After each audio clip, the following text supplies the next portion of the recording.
not even a crust. All aboard for a fat boy trip, and you can call me captain. Don't forget the paper plates and the stack of napkins. P-I-C-C-A, P-A-R-T-Y. P-I-C-C-A, P-A-R-T-Y. Pizza party, pizza party. Gonna have a good time. Pizza party, pizza party. Have a sip of red wine. Yeah. Ciao, paisans! Woo! We are back. We are back in effect. If man is 5, then the devil is 6. And if the devil is 6, then God is 7. This monkey has gone to heaven. Welcome to Pizza Party number 11. I finally got there. How we doing, everybody? Let me take a look out there in Spaghetti Land. Looking good. Ooh, you got a flat top. That's nice.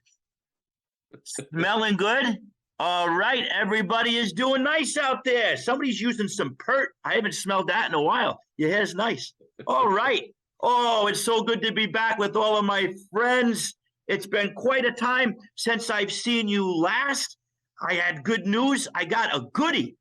It's something I'm very proud of and something that I owe to all of you that tune in and that talk to me online, people that I've met through this show in Goodman Games, and of course, my awesome partner Elena on this show. Thank you very much. So something I'm real proud of.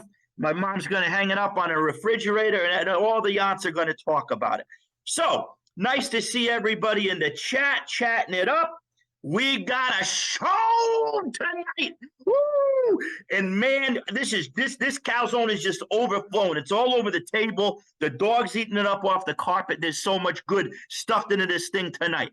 I got my main man, the first guy that ever helped me with one of my projects, the man himself, industry veteran, I think we can call him at this point, Mr. Bradley McDevitt's coming all the way from Ohio. I got my main dudes, cousin Marty and Dr. Metal. They're upstairs getting ready. Nana's just feeding them the last of dinner. Then they'll be down. They're finishing their raviolis. And then, oh, man, this guy, if I could wait till I see this guy in person, I'm going to hug him so much I'm going to break every rib, and then I'll heal him with my powers.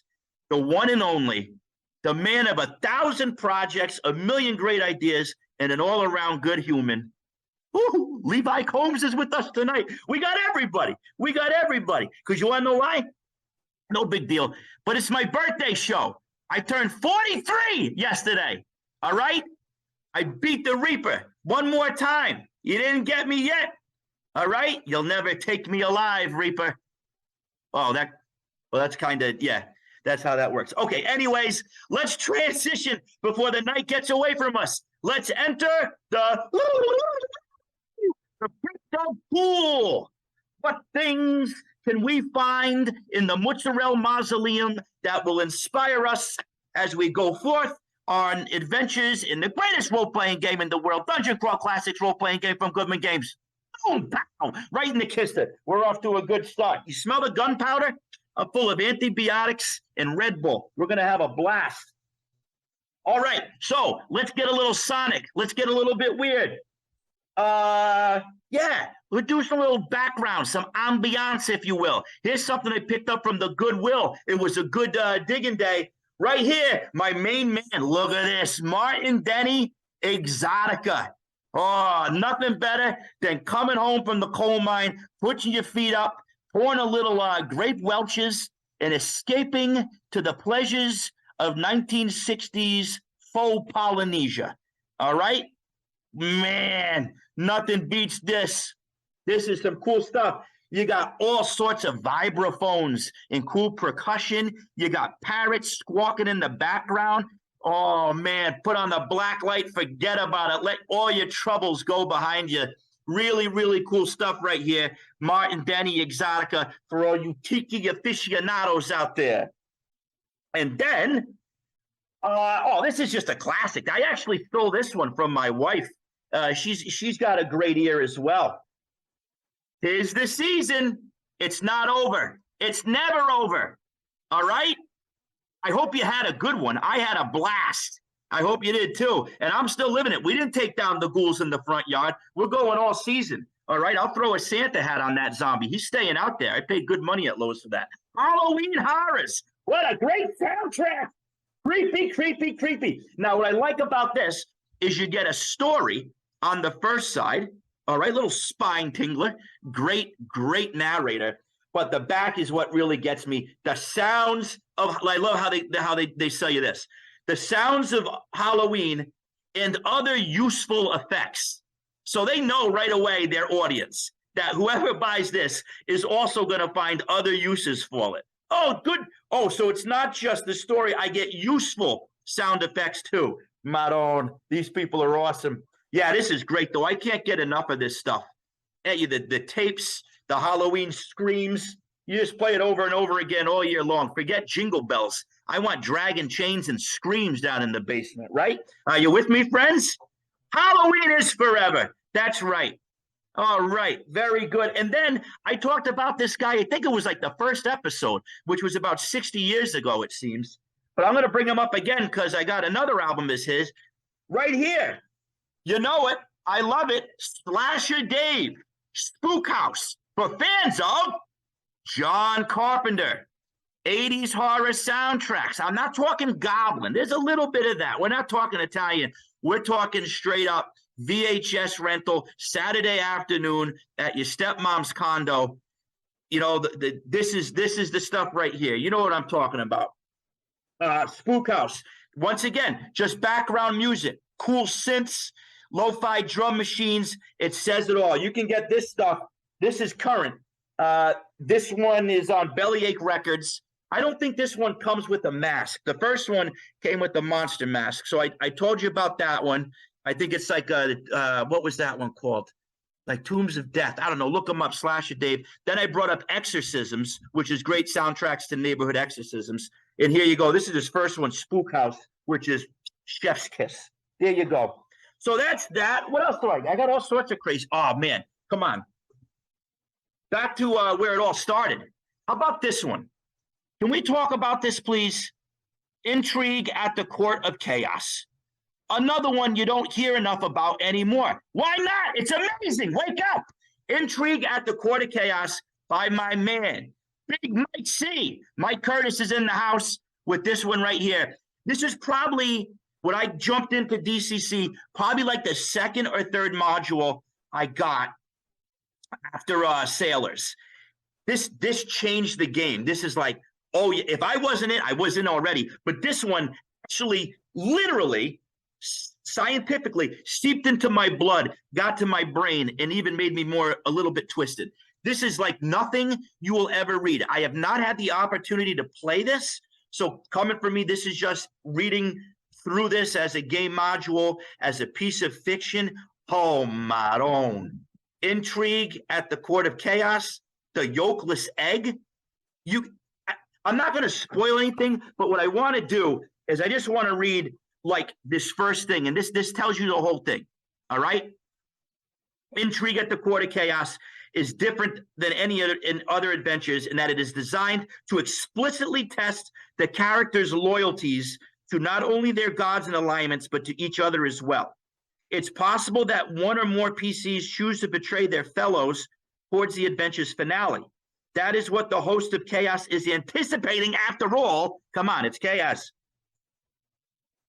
However, unlike situations where an evil character abruptly betrays his comrades without warning, Intrigue builds an atmosphere of paranoia amongst the players early, giving them time to either prepare for traitors in their midst or to pour oil on troubled waters before the opportunity for a double cross occurs. So you're not just going around being a murder hobo, killing things.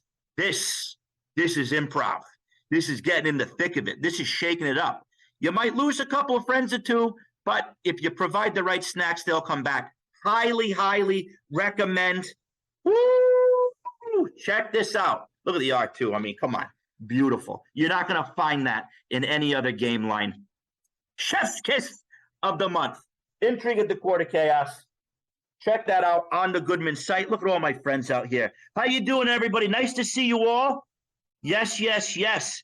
Very good. So, we got perfect timing. Here we go. We're going to get weird.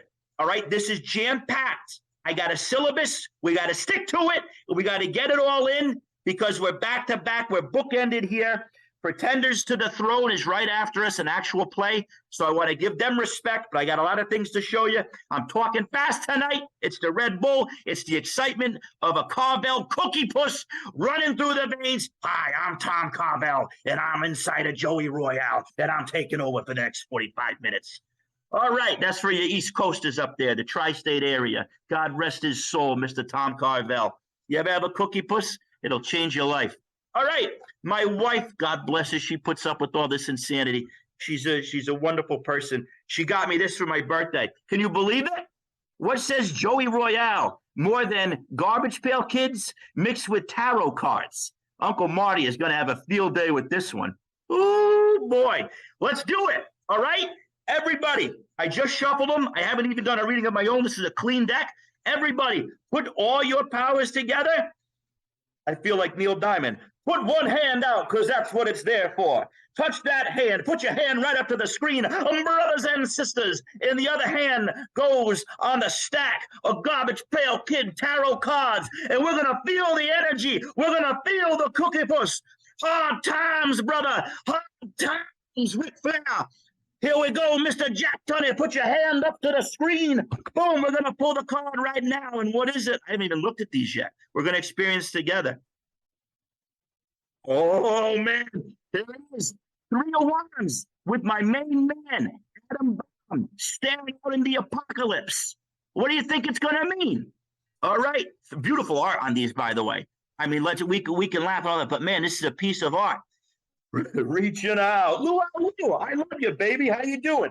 All right, we're going to do a quick check. This will get us through the next couple of days. What do you say? 3 of Wands, 3 of Wands. So in this book, they have classic characters, and they also have some new ones that they've introduced. So let's see what we get. 3 of Wands, Adam Bomb. Oh, yeah, obviously. Here we go. Listen, you can't make this up. Divination at its best. This is for all of us now. You are all fired up about your current goal and are now implementing a great and detailed plan to get there. Though you have a long way to go on this exciting journey, this tarot shows that things are coming along nicely. Thank God for once. You're making real progress and creating solid foundations that will allow your vision to grow, thrive, expand, and listen to this, everybody, light up the world. Oh, it's looking good for us. Get to work. The stars are aligned. All right, here's your chance. The veil has lifted into creativity. Light it up. That's right, light it up. What would Ray say? Let's see. We're getting a lot of wisdom today. My friend Ray Bradbury says this about creativity. If you're taking notes, take out your Ticonderoga, and here we go. Quantity gives experience. From experience alone can quality come. All arts, big and small, are the elimination of waste, motion in favor of the concise declaration. I love this, and this is something I struggle with, whittling away. The artist learns what to leave out. That's why we love editors. The surgeon knows how to go directly to the source of trouble, how to avoid wasted time and complications. The athlete learns how to conserve power and apply it now here, now there, how to utilize this muscle rather than that. Is the writer different? I think not. His greatest art will often be what he does not say, what he leaves out, his ability to state simply with clear emotion the way he wants to go. I don't know if Ray was a Stoic, but this carries over into our next wisdom check. Seneca's back. I'm back with the Stoics, you crazies. Here we go. Listen, I don't know about you, but I got a lot of friends and people I love that have become sick lately. And some of it's just passing sickness. Some of it is some pretty serious stuff. So let's remember this. as we do good deeds. Listen to Mr. Seneca. Seneca was sick. He had just gotten over a bout of a very nasty illness. And this is what he's talking about as he got better, narrowly escaping death. My friends also made a considerable contribution to my return to health. I found a great deal of relief in their cheering remarks, in the hours they spent at my bedside, and in conversations with me.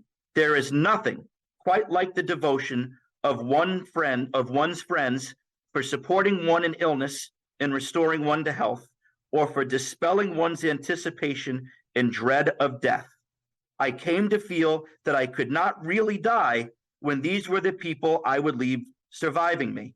Or perhaps I should say, I came to think I would continue to live because of them, if not among them. For it seemed to me that in death, I would not be passing away, but passing on my spirit to them. Show up at that table. Somebody's depending on you. That's what we always say, right? I love my friends. I love all of you. We're lucky people to have the present right now. Nobody has the future. All we have is the present. So enjoy it and roll some dice. Drink some soda. All right. So there we go. So that goes into this. Because of this show, I met another great friend. And Luau Lu was the connection there. But I met another wonderful member of the DCC community, Mr. Corey Welch, who also just received a well-deserved Goodie Award. So, Mr. Welch, how you doing, brother? He runs, with some friends as well, the Jerry Steppick Memorial Crawl for the Cure to benefit the American Cancer Society. So what's coming up on Saturday, December 10th, put it on the calendar, is Ether Meet. All right, it's going to be on the DCC Mayhem Twitch channel. They got some live play. I know Cousin Marty's going to be on that as well. He's going to be helping out. I'm going to be contributing some raffle stuff, a whole pizza party freak out package, okay, with a bunch of Get Haunted stuff, maybe a vintage action figure thrown in there. So it's going to be great. So check that out on December 10th. Here we go. The guys are here. Elena, could we let him in? My cousins from upstairs. Marty, Meadow. Hey, Joey, you there? Can you hear me? Loud. Oh, look, geez. Who'd you go? You go to Barbara again for your hair, or did you go to Mario? You look good. That's $6 cut. You know, Joey, you got to keep it cheap. Yeah, that looks great, though. You're looking very good. Oh, I appreciate it. And Dr. Metal, always rocking the scene, brother. Rocking the scene. Lou, the Old Spice comes out for the fancy guests, okay? You didn't even wear the Old Spice in my house. What's that? You didn't even rock the Old Spice over here when you came to my house. No, I had Brute when I slept over. Yeah. The Brute is in my traveling kit. All right, I'm not joking. That's actually the truth. All right. So how you guys? Oh, the mustache fell off for a second there, Marty. What have you guys been up to? Marty, Metal, what do you got for me tonight? They're hungry and they want to watch something after the show wraps up. What do you got? So I got the Cousin Marty triple feature fiasco film festival. Triple feature. Holy cow. The triple feature. Well, technically a quadruple feature. I'm gonna put it in the right order to watch. Let me guess. Critters 1 through 4. No. Oh, a man can dream. So I got 4 movies. All right. Mac and Me started off classic. McDonald's sponsored. Coke. You know, the soda theme has been going on with me, you, and Levi for the past couple days. So started off right with a little Mac and Me. To go with the theme, which I didn't even know we had a theme, but we have a theme today. I got the Garbage Pail Kids movie. Oh my God. On VHS? On the VHS. This movie is phenomenally bad. If you've never seen it, highly recommend not watching that was up there with UHF when my parents would go out to dinner. We got the babysitter. Oh, this is better than UHF, brother. And then we go right into Peter Jackson's magnum opus, not Lord of the Rings, Meet the Feebles. Oh, go with puppets, wow. gore, one of the greatest movies ever made. So there's your 3, and then you bookend it with another Mac and Me copy. My God. Another, oh my, look at it. It's a beautiful sandwich. So right there, the Mac, the Big Mac right there, as you call it. That's how you watch movies. Oh my, that is something special. That is something special. Amen, Wow. brother. Thank you for that, cousin Marty. Those are some rarities that are looking good and smelling good. I can only imagine. Oh, they smell fantastic. It smells like 42nd Street in the 80s. Well put. Well, always eloquent. Very good. Like basket case, right? Dr. Metal. How we doing? Look at that. You got the demon carving the turkey. All is well in Meadowland. What are we chomping on tonight? The Doc is a huge fan of Thanksgiving. It's one of my favorite holidays. It might be my favorite holiday because I don't have to do much but eat. And usually the band gets a night off. So we went to the local gas station to see what they had for cuisine for tonight. Of course. Where I'd like to find all of my finest things. And lo and behold, underneath the beef jerky next to the pre-made breakfast sandwiches that had been there since 6 this morning was this wonderful slice of heaven. It's a seasonal special, the Gobbler Quesadilla. It is literally turkey, stuffing, cranberry sauce. Let's see if I can get a look. Oh my God. It is literally like they took the leftovers and just smashed them in a panini press. This is A incredible. little bit of gravy sauce in there too. Oh my God. Now listen, I know I know we're very good friends and you would do anything for the show, but I caution you. I caution you. So I had plans tonight to put on my Joey Belladonna Indians Cry for the Indians headdress. I thought it might be a little tasteless, so I left that in the van. But I did start to eat this. The way home, I'll tell you what, it was a good deal because you got dinner and you also got a seasonal air freshener for the vehicle. My car smells like this stuff and will all through the holidays. By the time I'm ready to put in the King Diamond Christmas album, Yeah. I'll still be rocking the smells of this wonderful Gobbler Quesadilla. And My if God. I have to leave the show early tonight, it's because I already had 3 of these while we were in the waiting room. Oh my goodness, I'll say a novena for you, pal. So yeah, Speaking I'm gonna about hang on as long illness in Seneca, we're gonna have to come over and hang out with you. Oh my goodness. So yeah, so get that. That's some good advice for all my friends tonight in case the doc doesn't make it. Hopefully the doc upstairs can take care of me, get me down there.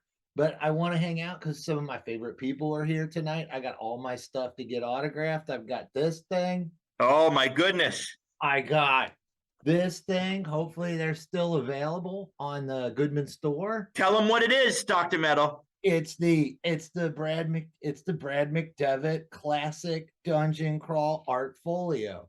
Oh They my put out a few of goodness. these for some of the artists, and I am an art junkie, and it's got nothing but the finest illustrations that our guest tonight has done. It's an amazing piece. I cherish it, and I'm so pumped that Goodman put these out. I've got all of them and would love to see more. I didn't even know that was a thing. Are those available on the website? I don't know. I got them 2 or 3 years ago, back before the world ended. Okay, all right. I got to look into this. When we get actually let's get. Oh, what else you got? And then we'll Well, have. I got other stuff too. Yeah. This is the latest I got from Mr. Combs. Oh yeah. You know, I like my Old West stuff. I wished I would have had the Tombstone Pizza tonight to enjoy with this one. Put it right up there with Mr. Beatty's pile on my Tombstone Pizza pile. What's the title, Dr. Metal, so the people at home know? Oh, that's the King Tut's Rootin' Tootin' Weird West Extravaganza. Levi Pretty never awesome. disappoints. He's one of those guys where the contents are as good as the amazing titles. Yep, it's amazing. And then I got one more that came in the mail for all of you on the mutant side. I got my Scientific Barbarian. Barbarian. 4, which is amazing for those that are in the MCC crowd. I know we featured that early in the pizza party, but yeah, that came in the mail yesterday and warmed my heart more than this this thing did. Oh my goodness. Yeah, I don't that know is, what it's doing to my heart, Joey, but I'm scared. I'm here for you, baby. We'll get you through. I have no problem giving you a little mouth to mouth. Now that we've Happy crossed that Thanksgiving, bridge, everybody. We're gonna need a young priest and an old priest. wonderful, very good reference. So everybody, Dr. Metal is going to do what he's got to do. He's got the scent of the holidays. I'm getting ready because I never learned.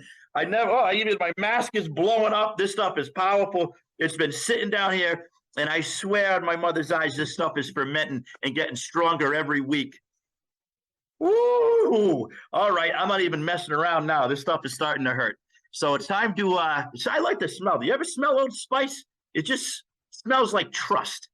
You know, you can trust somebody. I got the Old Spice car air freshener. Do you? Do they have those? Mm-hmm. Oh, that's going into the Royale wagon tomorrow. Oh man, here Elena's even cracking up. All right, so this show just always takes on a life of its own. Ladies and gentlemen, without further ado, he's been testing the cannolis upstairs with Nona, live from Ohio, live from the Late Show. My man.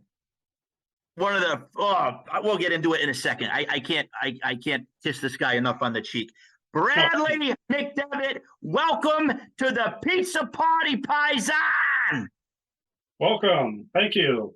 How you doing, man?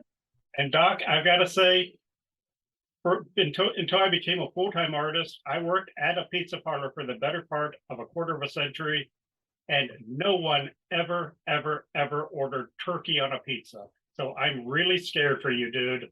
I'm really scared that it is 8:28, and I'm not sure we're going to have you but till 8:45 at this point. It's episode 11. We're taking it to 11. We're going all the way. So, Okay. Brad, it's an honor to have you on this show. I want to thank you publicly because I had never done a project before in my life. Brendan said, Joey, you got to talk to this guy. He's your man. And if it wasn't for you, this would have never came out. You were the peanut butter to my jelly on this thing. And thanks for saying yes. Thanks for taking a chance with a rookie. I'm really proud of this thing. And it wouldn't be half of what it was. It wouldn't be nothing without your tender genius gracing the pages of this. When you got that thing, Brad, where like when I see a piece of art, I'm like, that's a Brad piece. That's a Brad piece. You have mastered your craft, friend. It's taken a long time to do that. Trust me. So Dr. Metal had your portfolio that Goodman put out. That is not available right now? I don't think it actually is. I think they all got packed up after Gen Con a couple years ago, and they're in storage somewhere in, I don't even know where.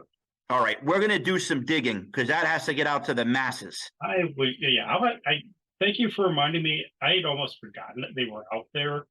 Maybe I will poke Joe and see what he says about them, even being available at all. Because there's actually 2 printings of them. Okay, all right.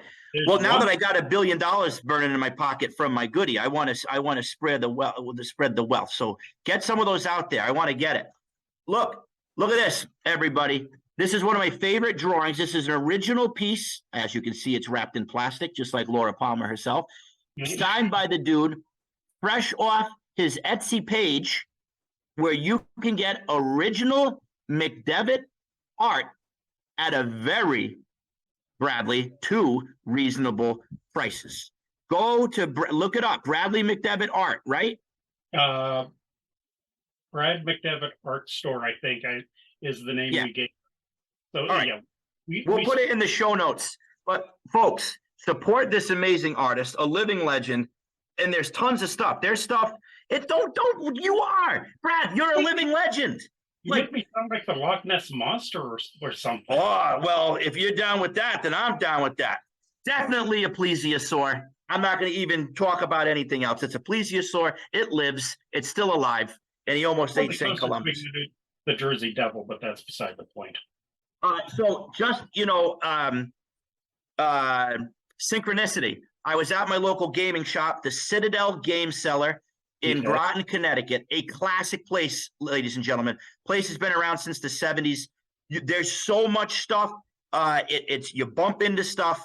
There's the corner where there's like those old zines and plastic, and there's dice and chits and all that beautiful stuff. And look what I found on the shelf the other day. How about that, Lou? Speaking of, From very way cool early stuff. in my career. Now, right? you probably actually wrote part of that book, too. Yeah. Yeah, that's a classic. You got to do something with that. Now, listen. How do you manage? How do you manage your time? I watch you on the show, and you come across as so level-headed, and you really enjoy your work. But also, I see that you are pumping stuff out literally daily. How do you manage this time, from chailing the ideas to getting on paper to getting it out? What's some words of wisdom for us? Have an art director that's willing to kick your butt occasionally. Is your art director's name Jess? Sometimes, yes. But no. Just, the reality that this is my living now. Yeah. I mean, even before that, it was the sheer excitement of this is going to be seen by hundreds, at the very least, hundreds, thousands, or more of people. And it's always been I've got the greatest job in the whole wide world. Yeah. I mean, I have friends who have office jobs, or they're bank tellers, and it's like, you guys never get excited about your jobs. And I can complain and moan and kvetch about it, but at the end of the day, I've created something that no one else in the world has created. Maybe Well said. I'm sorry. Well said. You really do. So, I mean, yeah, I could go and maybe get a real job working somewhere, but would I have the enjoyment every day? I'm getting on towards 60 years old, and I still have the excitement of that kid that in the early 80s got his first fanzine job. It comes through in the art, man. Yeah. Look at here's this, the expressions of your characters. They are alive. It's never just knitted brows and worries. Like there's so much in the faces. Particularly the mouths and the eyebrows really shine through in your art. But how do you keep that well wet? Like, you are responsible. Your job is different than most. You have to take a vision in your head and put it on paper that's translatable to the masses. I mean, how do you not run out of ideas when you're producing at this prolific rate? What inspires you for that stuff? Well, I mean, one thing, as a commercial artist working for a company, I get work orders that say, okay, well, this picture has to have, like the one I'm working on tonight. It has to have an Egyptian theme, and it has to have some pillars in it, and it's got to have a sphinx in it. So all I have to do is kind of like, and figure out how I'm going to arrange the elements in the picture. Go ahead. You make it sound easy, but it's probably because you have been doing it for so long. Going back to Ray Bradbury, it's the quantitative steps that get you to the qualitative. Oh yeah. I honestly, at this point, have absolutely no idea how many illustrations I've done. I mean, on a bad year, I turned out 150 illustrations. Man. 1 year, I was doing a lot of work for Pinnacle Entertainment. Yeah. We count at 224 illustrations. We just gave up. It's like, yeah, can't do this anymore. Incredible. So yeah, go ahead. What a legacy. What a legacy. Just these ripples that you've sent out into the world.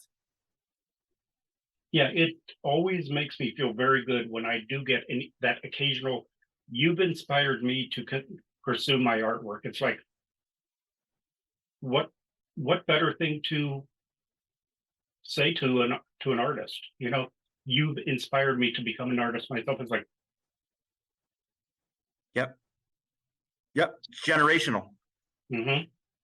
I was just reading about I didn't read the whole article. I just basically the first paragraph, something about how Adobe and Pantone got in a rift, and they're going to start charging for particular colors. Have you heard about that? I heard about that. I know most of your work is in black and white. This might sound corny, but I'm always interested in this. Brad McDevitt, what is your favorite color? Oh, other than black, of course. Of course. Probably like dark red or maybe dark green. I don't really think in terms of I have a favorite color. I mean, it kind of goes from one illustration to the next, depending what color scheme seems like it's going to work best for that picture. I asked that question not only because of the article, but I work with kids, and at least once a week, I'm asked by a real little guy in pre-K or K, like, you know, what's your favorite color? And I just remembered as a kid, like you had me, I had like a passion. Every month it was like, oh man, mint green, give it to me. And you would just run that crayon right down. Or then you get like slime green in the crayon box, not like the bright ones. Oh man, for the next month, forget it. I'm all in on slime green. Or you discover black raspberry ice cream, and man, I'm going deep into purple for a while. You ever had those feelings as a kid? Like that color was so important for me. Actually, funny enough, I mean, I've almost always been a primarily black and white artist. Oh, really? Yeah, really. Even back into, like primary school and such, I preferred to draw than to paint. And happily, my one teacher had the wisdom to see, this is going to sound really arrogant. Please. She saw I had an unusual level of ability. Yeah. And just like, if Brad just wants to work in black and white, let him. Yep. That's really cool, man. Dr. Metal's giving you a thumbs up. You like that, Dr. Metal? Actually, now that I think about it, for colors, for when I do color work, excuse me, I was actually kind of green might be my favorite color. Yeah, I've always been partial to green. That was my favorite Care Bear as a kid too.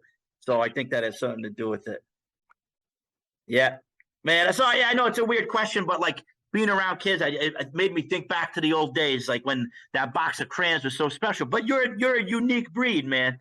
Like black and white all the way. You stuck to that theme, and look where it got you. Mm-hmm. Oh yeah, I mean, I became a fan of like the old magazine art, like Virgil Finlay and yes, such, the old Weird Tale, really, really early. So I got a question from Luau Lu. You got a second, Brad?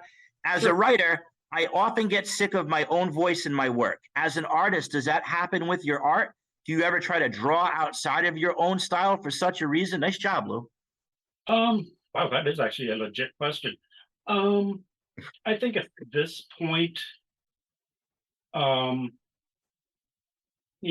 fairly comfortable with where I am. And of course, again, as a commercial artist, you almost kind of like don't want to step too far outside of your bounds. Yeah.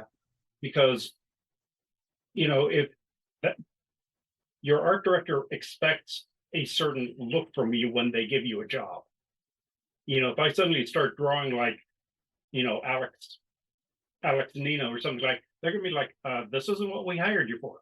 Yeah. We hired you because you draw like Brad McDevitt.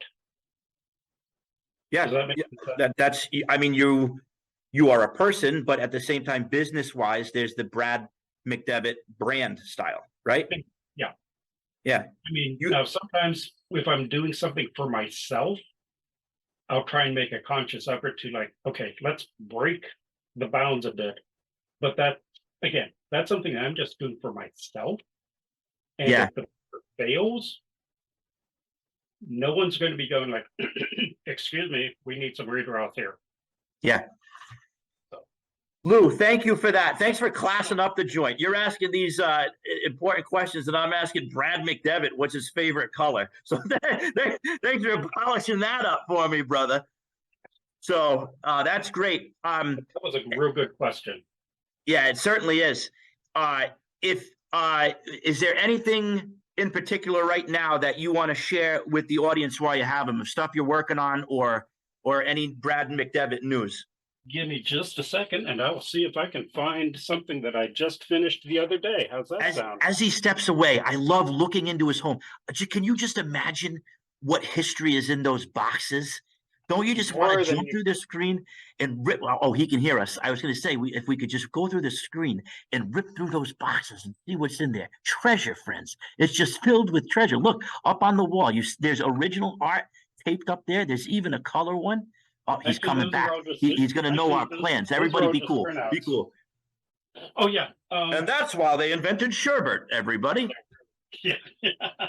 Yeah. Just to give you an idea of how much I've been doing over the years, this box, that box, and that box are all originals. Man, jackpot. Like 3 or 4 more boxes, because I only started selling them maybe within the past 2 or 3 years through the Etsy store. Oh, that's recent.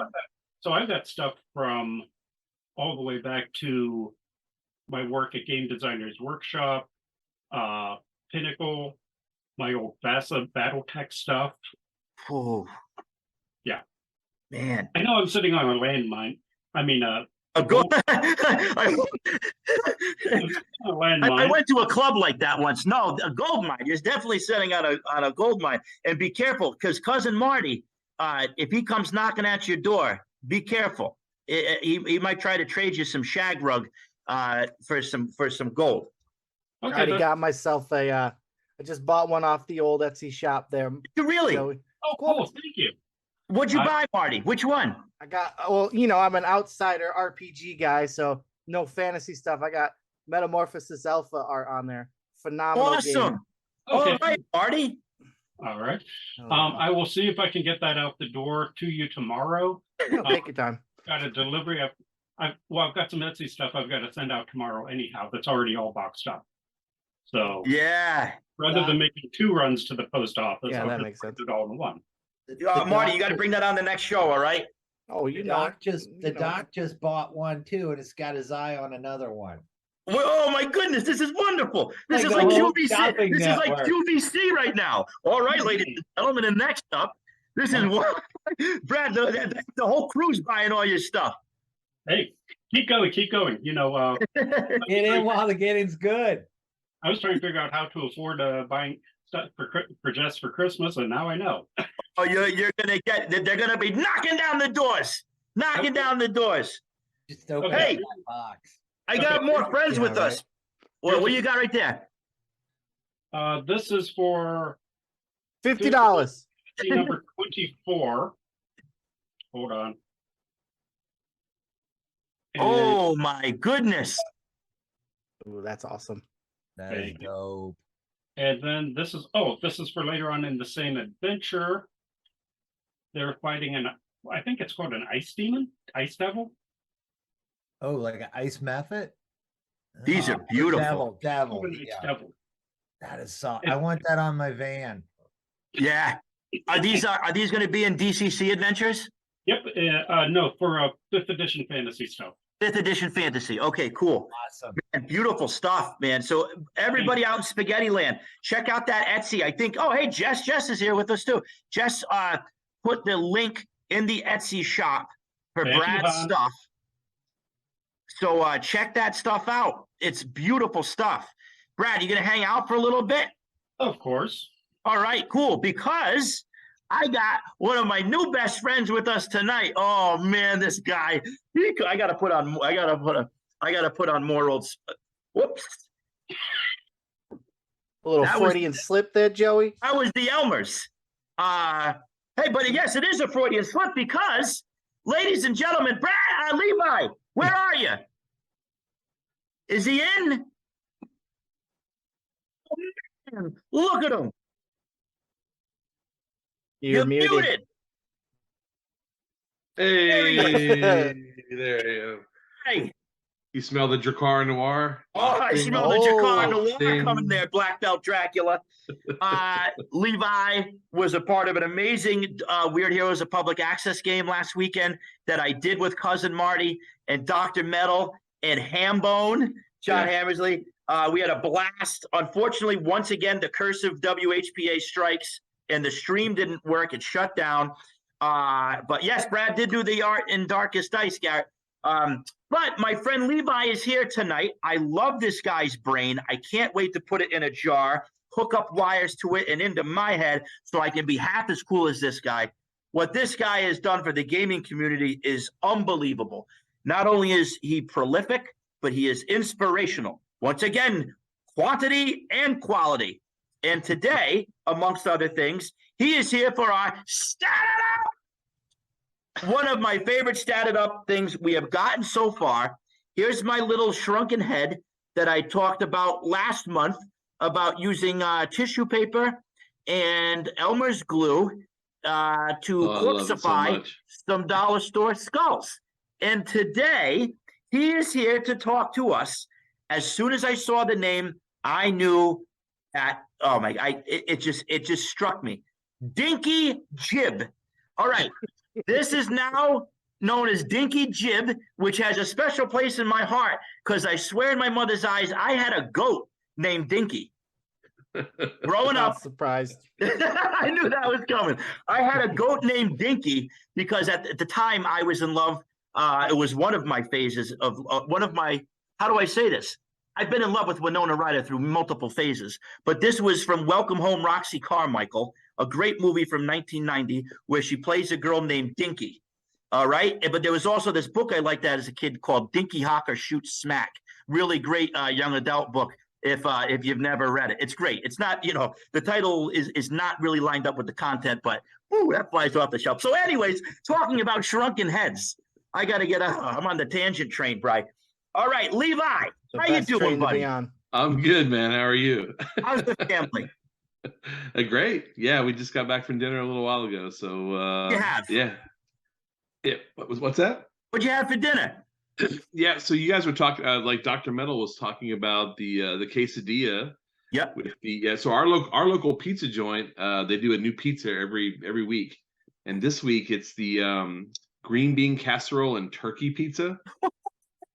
Which Pass. right. That, So it sounds terrible, right? It's got a gravy drizzle and then a little bit of a cranberry drizzle too.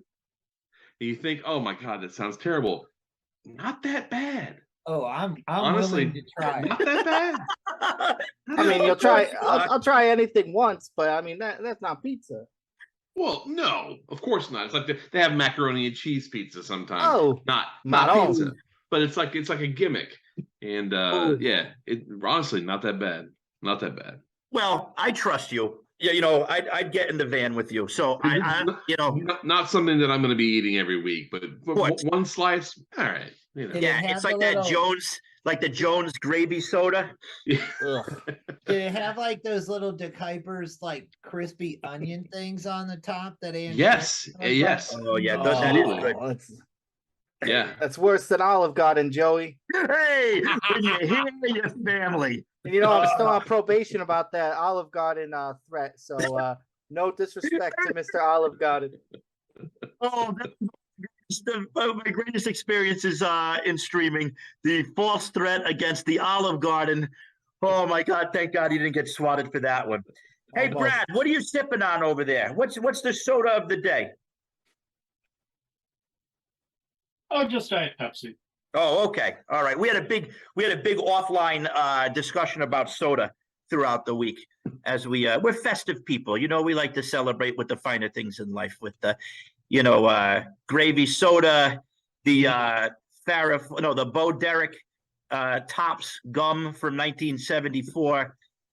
So, Levi, tell me about Dinky. Oh, Dinky Jib. All right, Dinky Jib. The one and only. The one and only. First off, that's a great prop. I'm way into making props that are the sideshow props and things in jars. And I made a two-headed mummy one time and weird books and I like making all that stuff, especially around Halloween time. So huge props for making that. That's actually a really good shrunken head. It's not a bad job, man. Honestly, Thank you very much. I've seen a lot that are for sale that are way worse than that. So pretty Thank good, and it's harder than it looks. Yeah. I have to pick your brain later on what you used to stain that. I don't know if it was just coffee or whatever, or if you actually used like a saddle leather stain or something. But I'm curious. No, man, I wish it was that cool. You know what it is? It's that like apple barrel 99-cent acrylics. Just dry brush it on, Well, and then go. I just spray a sealant on it so it doesn't come off on my clothes as I carry it around the mall. Yeah. So tell to us about the creative process and what Dinky Jib means to you in your game.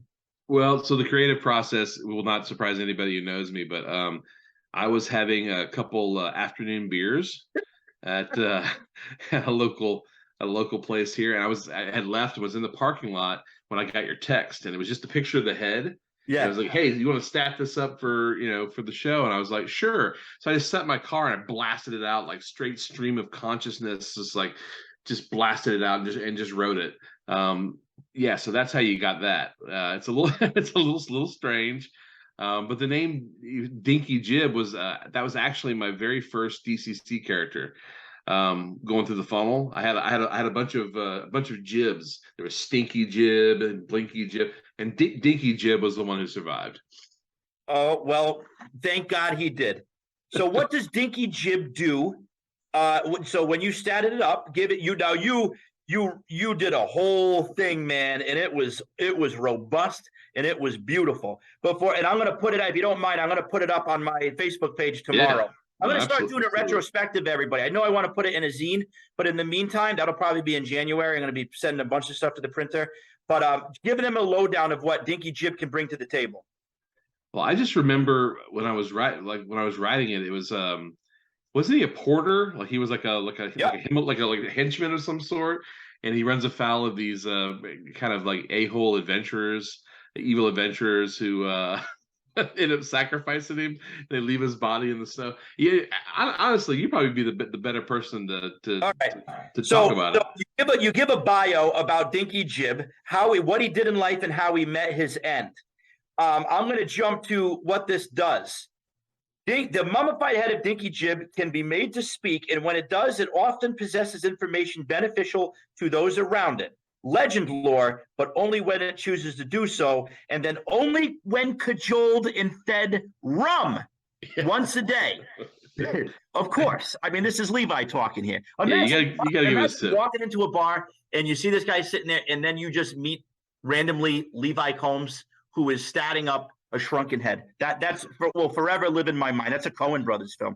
The head may also point the way via direction towards any evil-aligned cleric within a mile, and when detecting such a being, the head is almost impossible to shut up. This ability is infallible. Infallible. Oh, my goodness. Now, I'm going to read the last part, too. Dinky Jib's comeuppance took nearly 2 centuries to manifest, but now the damn thing won't shut up. Plastic Combs calzone right there. I love it. Thank you very much for all the effort you put into that. Now, listen, what do you got going? What's on the pipe what's on the stove right now? What are you packing your pipe with? Oh, so I'm doing a Kickstarter next month for an adventure that I originally released a couple years ago for 5e, but I got with our friend Jeff Seifert. I don't know how many. Some of you know Jeff, I'm sure. But he and I got together and we retooled it for DCC. We ran a bunch of play tests, and it turns out it's just as good for MCC as it is for DCC. So it's my first DCC/MCC adventure, and it's called An Occurrence at Howling Crater. Oh yeah! All right, man, that's a classic. Yeah, so typically it's like the way I like to describe it. It's like if The Hills Had Eyes had a baby with like Plan 9 from outer space. Oh yeah. And then they let the baby do a bunch of crack in a spaceship. That is the adventure you would get. There's crater mutants and digestipedes and oblivion toads and all kinds of weird monsters, and not robots, not droids, not androids, but robots. Sock it to me. Sock it to me.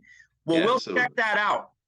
Yeah, so Guys. it's just kind of off the chain, weird. Wouldn't go as far as call it gonzo, but definitely weird fantasy meets atomic retro sci-fi. So, Can you, I'm gonna have you back on again, and can we talk about that more next time? Yeah, sure. I Absolutely. gotta wrap up because we got a show coming. This night flew by. Thank you very much, everybody, for your time. Thank you, everybody in the chat that joined us. Elena, thank you, everybody. I love you all. Brad, you're a legend. Wear that flag proudly. Neon Lord, Bry, Cousin Marty, Cousin take Marty us here. out with your words of wisdom from Mr. Razor Ramon. Hard work pays off. Dreams come true. Bad times don't last, but bad guys do. All right, friends. Ciao, paisans. Love to you all. And our love to Jess McDevitt as well. We're all thinking about you over there. We got your back. Have a great night, everybody. See you next month.